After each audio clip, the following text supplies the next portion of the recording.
Vážení Košičania, drahí diváci, v dnešnom rozhovore sme si pre vás pripravili kandidáta na župana Košického samosprávneho kraja, pána Džemala Kodraziho. Pán Kodrazí, príjemný dobrý deň. Dobrý deň. Pán Kodrazí, vy patrite už prakticky medzi stálych kandidátov. Druhýkrát kandidujem na župana, predtým som kandidoval na primátora. Na primátora. Tak, takže môj názor je, primátor je dobrý. A preto nekandidujem na primátora znova. Ale čo sa týka župy, viete, ono sa vraví, keď neúspejete prvýkrát, máte sa pokúsiť druhý, tretíkrát. Nikto nedosiahne úspech s tým, že sa zdá po prvej prehre. Ak mám považovať to za prehru. Malo ma poznali, preto som ani nevieral. Ale je dostatok dôvodov, prečo som sa znova rozhodol, že budem kandidovať. Lebo moja predstava je iná, ako má fungovať kraj, ako funguje. Ako by mal podľa vás fungovať kraj? Myslím si, že keďže mám balkánsky temperament, tak to temperamentnejšie. Viac toho majú robiť, majú viac toho pre ľudí urobiť. Hej. Troška si myslím, že zaspali tú dobu, tak pomaly idú, tak ako teraz teploty sú vysoké, tak nechce sa človeku, a im sa po celý rok to nechce, po celé roky sa im nechce robiť to, čo by mali robiť. Pán Kodrazí, ako ste povedali, možno veľa ľudí vás nepoznalo a ja by som sa vás možno opýtal, ako ste sa vyskytli v Košice, ako ste sa tu dostali? Vy ste z Košic? Vy ste Košičan? Nie. Rodom som z Prizrenu, to je z bývalej Jugoslávie, zo Srbska. Pamätám si, keď som presne cez túto ulicu prechádzal, keď som prvýkrát prišiel na Slovensko vlakom pred 42 rokmi kvôli láske. Zaľúbil som sa do jednej Slovenky a bola silná, intenzívna láska. Z tej lásky sa splodili dve dcerky mám. Vtedy som si myslel, že je láska na celý život, ale nebolo, ale tie deti sú na celý život. Mám úspešné deti, rozprávajú 9 jazykmi. Jedna je najvyššia manažérka Boeingu, opravovne, a druhá má svoju súkromnú firmu, ktorá dáva hodnoty akciám pre burzy a tak. Takže môžem byť spokojný, čo sa týka detí z prvého manželstva. Potom som sa zaľúbil do druhej manželke svojej, čo sme spolu 23 rokov. Mám syna z toho manželstva a myslím si, že ide po šlapajách svojich sester, bude aj niečo z neho. Lebo jediné, na čo mi záleží, že by boli vzdelaní, že by mali čo odozdať sebe a svojemu kraju, svojemu mestu. Vy máte také jedinečné heslo do volieb, lebo ste mali, neviem, čo používate teraz, že Džemal Kodrazí vás nepodrazí. Nepodrazí. No... Kto to vymyslel, ako ste sa k tomu dostali? Úprimne. Ako na to reagovali ľudia? Niekto mi to povedal, ale mne sa takto zapáčilo, že som používal to. Používam aj teraz, ale troška som aj zmenil, že aj nezrady, hej. Takže my kombinujem medzi tými dvoma slovami. Som človek, ktorý je poctivý. Všetko, čo som dosiahol som poctivou cestou, lebo otec ma dusil za mladá. Nesmieš fajčiť, nesmieš piť, nesmieš toto, nesmieš hento, nesmieš kradnúť. A mne ostalo deň dneska, teraz budem mať toho roku 63. A verte mi, nikdy som nezobral nikomu nič, ani neukradol. Pre mňa je to niečo tabu. A držím sa toho deň dneska. Lebo keby som mal niečo, čo sa hovorí východňarství za ušami, tak určite by som sa neodvážil kandidovať. Jediné, čo chcem doniesť do tohto kraja, poctivosť. A nech sú moje deti pyšné, tak ako som ja pyšný na nich. Aké bolo vaše detstvo? Teraz, keď ste spomínali, že teda otec vás učil, aby ste nekradli, aby ste boli poctiví. Aké bolo detstvo v bývalej Jugoslávii? Ako si na to ťažko je si teraz predstaviť to, čo bolo predtým, to, čo je teraz.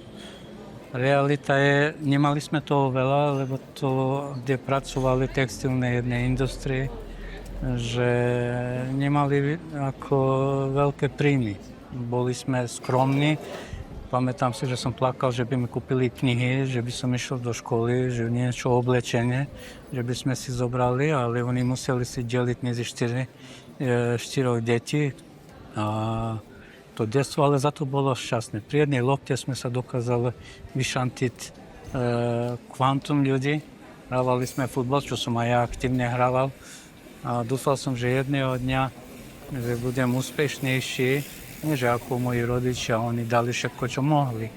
Ale pozeral som na tých úspešných ľudí a aj mňa takisto tlačilo, že chcem byť úspešný, hej. Že nech mám všetky farby saka, tak som miloval oblečenie tých spevákov a tak. A ja som to si nemohol dovoliť.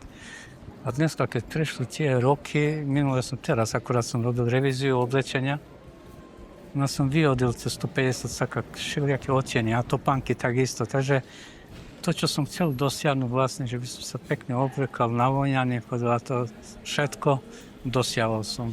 Dosiahol som, že mám dobré deti, mám pekný život, vyrovnaný život, dokonalú manželku. Ďakujem Bohu, že ju mám. A jediné, čo chcem teraz, keď som v pokročilom veku, chcem odozdať svoje skúsenosti. A tie moje skúsenosti od komunistov som túžil a k dnešnému dňu. Úprimne, keď som prišiel prvýkrát sem, presne cez tú ulicu, som pozeral na tých ľudí, boli usmievaví, dokonali, dobrí ľudia, skutočne fantastickí ľudia. Až som sa tešil, že taký národ je slovenský národ. Košičania. Košičania aj celkové Slovensko. Ale zvlášť Košičania, milujem Košice. Ale po tých 42 rokov, dneska, keby som prišiel prvýkrát, neviem, že či by som mal tú istú myšlienku, ako tedy, keď som mal. Zmenili sa ľudia, náročnejší sú, agresívnejší, rýchlo sa urazia, rýchlo nabehnú na zlobu. A to sa mi nepáči. A to je ten spôsob života, ako žijú, že sa im zmenil celkové celý život a ich rodičov, hej. A nikto to nevie zastaviť, lebo stále ide to istou cestou, tým istým tempom, ktorý by som chcel náhodou zastaviť a poukázať, že tento národ vie byť dobrý národ, srdečný národ, vie vítať turistov, tu nech máme plno turistov. Košice je krásne mesto, skutočne je krásne mesto. A teraz som bol v Zempline a tak a vidím tam, ako je zanedbané. Keď je, nech mi odpustí primátor, či župan, ktorý je teraz tam trnka, nie že ho ohováram, nie. Ale si myslím, za 9 rokov mohol to urobiť o hodne viac. O hodne viac, že by sa mali ľudia lepšie. Ale nemajú sa lepšie. Trápia sa, samozrejme, tá doba je taká, aká je. Každý sme nároční, plno toho chceme a málo na to máme financie a potom pracujme, že by sme zarobili viac, potom utratíme viac a na konci sme sami svojimi otrokmi, hej. Ako podľa vás môže župan sa pričiniť o to, aby ľudia mali napríklad v Košickom samosprávnom kraji ľahší život? Aby mali napríklad lacnejšie potraviny, lebo to teraz trápi ľudí, lacnejšie potraviny, teraz drahé bývanie, mladá rodina si nemôže zobrať hypotéku. Toto sú tie veci, ktoré ťažia tú spoločnosť, podľa mňa teda. Áno, máte pravdu. Jeho úloha je veľmi veľká. Len nejak, nechcem teraz toho župana, aj predošli, ako si pomýlili svoju funkciu s tým, s čím robia a čo ponúkajú ľuďom. V prvom rade treba doniesť skutočne investorov. Lebo bez investície my sa nepohneme. Keď budú investície, potom budú pracovné mesta. A chceme aj peniaze, že by ostali kraji, tak musíme vytvoriť živnostníkov, ľudí, ktorí pracujú na živnosť, nie na SROčke. SROčka je to, že štát vám zoberie peniaze a nevraca skoro nič nazad. Ale živnostníci, ktorí robia na živnosť, ostávajú všetky peniaze tu na kraji. To je podstatné, že by peniaze ostali tu na kraji. Takže cesty. Bez cest nie je pokroku. My sme mali dávno robiť diaľnicu smerom na Zemplín, na Širavu, smerom do Tatiel, smerom všetkými Ukrajiny a neviem kde ešte, hej. Takže bez tých cest nevieme byť úspešní. Predali sme zdravotníctvo namiesto toho, že ostane pod rukom štátu, od kraju. Takže teraz máme súkromné spoločnosti, ktoré nám diktujú tempo a nikdy ani nenájdeme termín normálne, že by nás vyšetrili. Školstvo produkujeme, my máme rozumných ľudí.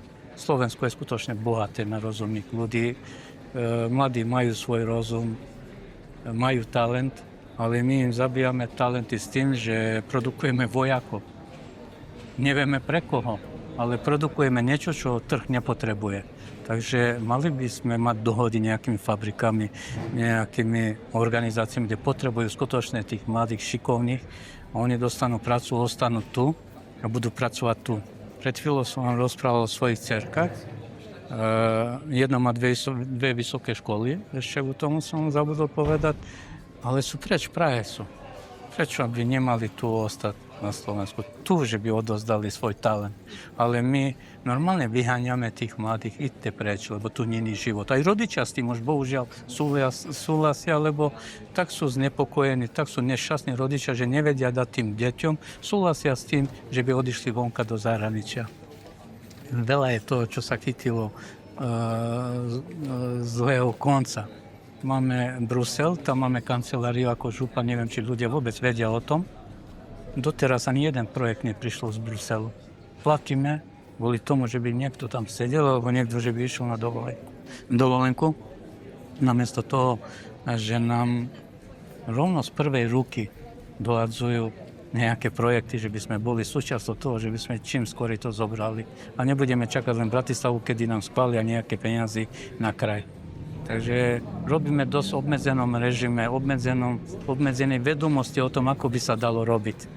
A dúfam, že sa niečo zmení. No. Čo ma zaujíma, ako ste vy začínali v Košiciach, keď ste prišli? Vôbec ste, že prišli ste touto ulicou a teraz ja napríklad viem, že teraz je pre mladého človeka napríklad veľmi ťažké začať podnikať. Vy ste podnikateľ, vy ste začali podnikať, keď ste prišli na Slovensku? Nie. Za komunistov ja som skončil, v bývalej Jugoslávii som skončil zdravotnú školu, strednú zdravotnú školu, inštrumentár. Takže prišiel som na Slovensku, tu som robil prvé 2 roky ako ošetrovateľ, lebo porovnávali tie moje dokumenty, školu, ktorú som ukončil v bývalej Jugoslávii. Až následne toho som robil nejaké 2-3 skúšky, že by som mohol robiť ako zdravotného brata. Takže 8 rokov som robil v nemocnici. Po 8 rokoch som pochopil, že z toho platu nedokážem vyžiť, hej. Tak som hovoril, že budem podnikať, že skúsim niečo. A to niečo, jediné, čo mi vtedy prišlo na rozum, čo ma napadlo, bolo, že otvorím si nejakú reštauráciu, aj keď som šajnu o tom nemal. Bol som stále ako zákazník. Ale som workoholik a rád sa učím. Takže venoval som sa tomu, stal som sa úspešným. 1, 2, 3 reštaurácie som otvoril, potom som dostal ponuku Jumbo centre. Tam som sa stal riaditeľom. Tam som prerobil celé Jumbo, ináč by dneska bolo to zatvorené. Od 64. roku nikto neinvestoval ani halir. A ja som do toho investoval. Zvonka nebolo vidno ešte, lebo mi nepredĺžili zmluvu, tam nejaké podvody boli. Nepredĺžili zmluvu aj napriek tomu, že som investoval skoro 3 milióny eur do toho. Ale znuka je funkčné, dneska je to funkčné, mohlo by byť lepšie aj zvonka. To je čisté len estetika, ktorá ostala ešte, ale bohužiaľ tak chodí na Slovensku, ako chodí. Potom som mal malý zdravotný problém s srdcom na Jambe, tak som nechal tú prácu. Začal som písať knihy, mimochodom som napísal 35 kníh. To je o živote, všetko je to o živote. Kde si môžu ľudia kúpiť tie knihy? Môžu jamalkodrazy.sk, tam sú v dispozícii všetky, niektoré aj zadarmo. Medzi tým som napísal aj knihu Kandidát na predsedu KSK, to čo teraz Povrazník proklamuje. Ja som to už dávno napísal, ešte minulý rok. Tie knihy sú o živote a úplne vám poviem, tam je 16 kníh aj o tom, že nie, že som nové náboženstvo napísal, ale napísal som iný pohľad na náboženstvo, na vieru, iný pohľad na Boha. Tí, ktorí sú zvedaví, čo si myslím, tam určite to nájdu. A tam je jeden román o mojom živote, o to, ako som vystúpil z toho vlaku tu, ako sa mi podarilo dojsť. Takže to, čo ja sa teraz pýtam, to si ľudia môžu vlastne... Áno. Návrat domov sa volá kniha. A potom druhá polka je o mojom synovi, ale vlastne čo by som ja robil, keby som bol na jeho meste. Takže to sú zase moje myšlienky, čo by som robil v tej situácii, ktorej on by bol napríklad. Takže všetko je to, motivačné veci sú tam, motivujem ľudí, mám facebookovú stránku, kde je niekde okolo 54 000 ľudí, jednej, druhej, 3-4 tisíc, TikTok niekde 5 000, YouTube, Instagram, tak nazberá sa to dosť. Už 4 roky motivujem tých ľudí, chcem to najlepšie dať zo seba, že by boli pokojní, že by žili v harmonii, že tento život je jeden, lebo tak keď sa otočím teraz za sebou a pozerám tú cestu a pozerám sa vpredu, koľko mi ešte ostalo, je to smutné a depresívne, lebo neviem, kedy mi ubehol ten život. Neviem vôbec, kedy som zosivel a všetko sa to zmenilo. Niekedy tu bol hotel Imperial, pamätám si, keď som prvýkrát došiel a sa ubytoval, a už ten hotel není tu. Mení sa život, mení sa všetko, ale bohužiaľ nemení sa dobrému. Ten trend, ktorý beží do zahúby, nás tlačí a tí, ktorí sú politické vedenie nejakej, mali by byť ľudia, ktorí súcitia s tými ľuďmi tu, ktorí cítia, čo to znamená byť človekom a tak sa postaví potom tomu problému. Nielen politicky, nielen ekonomicky, ale ako človek. A keď sa postavíme ako človek, ja verím tomu, že vyriešime všetky problémy, ktoré sú tu. To je najmenej. My máme dosť peňazí, my nemáme dosť rozumu. Tu je ten problém. Peniaze sú. Takže uvidíme, čo bude, ako to bude. Ja som pripravený obetovať svoj zbytok života v prospech dobro ľudí. Nič z toho nechcem. A nenajdu toho zlodeja. Keď by aj malo byť 8 hodiny denne live kamery, že čo robím, ja som schopný to urobiť. 4 roky sledujte ma celý čas v mojom pracovnom čase, že by videli, že nič nemyslejú. Posledná otázka. Čo by ste odkázali Košičanom, alebo teda vy, špeciálne Košičanom a aj obyvateľom Košického samosprávneho kraja? Chcel by som im povedať, že existuje možnosť B aj C. Keď máme v obchode viac druhov jablka alebo nejakého iného tovaru, tak sme radi. A troška sú ľudia skeptickí, keď príde nejaké meno Jamal. Jasné, že hovoria, to nie je slovenské rizie meno, ale srdce je viac ako slovenské. Lebo ja som neutekol z toho štátu, ja som neutekol z toho mesta. Žijem presne ten istý život. Tu mi zomrel aj jeden syn. Táto pôda patrí aj mne, patrí aj mojej rodine. A nikdy by som neodišiel z toho kraja. Je to už moje mesto. Hodím tam, kde som narodený, ale tu som doma. A vám poviem, že mi je strašne ľúto, keď vidím ľudia, ako trpia. Mohlo by toto mesto, tento kraj žiť úplne iným životom. Mohli byť ľudia spokojnejší. Stačí, nevrajím, že teraz mňa si majú vybrať, ale preto si myslím, že som tým kandidátom, možno, nech mi prepáčia ľudia, že sám seba chválim, ale najhodnejším, ktorý si myslím, že to zmení všetko, lebo nepotrebujem nič od toho dostať tú radu. Jediné, čo chcem, ja odozdať seba. Takže je nádej, môžu sa mať lepšie, je na nich, čo si vyberú ktorého z tých kandidátov a ten kandidát vlastne určuje, ktorým smerom pôjde náš život tu. A verte mi, nechcem vidieť život mojho syna, že by išiel tým smerom, že by aj on musel odísť z tohoto mesta. Toto mesto má svoj život, má svoju budúcnosť, aj všetci, ktorí tu žijú. A verím tomu, že sa ľudia rozhodnú tak, ako sa majú rozhodnúť. Pán Kodrazí, ďakujem vám pekne za. Ďakujem aj ja vám, ste dali tú príležitosť ľuďom sa prihovoriť, lebo verte mi, tu jednu možnosť, ktorú nemám dostatočnú. Je to možnosť sa vyjadriť ľuďom cez televízie zvlášť, lebo si vyberajú svojich kandidátov a to sú tí preferovaní pre médiá. A že či tak ľudia cítia alebo nie, mali by sme nechať ľuďom a nie televízia má rozhodovať. Ale ja vám ďakujem za to, že som mal možnosť vystúpiť. Košice dnes sú tu pre všetkých Košičov. Ďakujem. To áno, ďakujem aj ja. Pardon.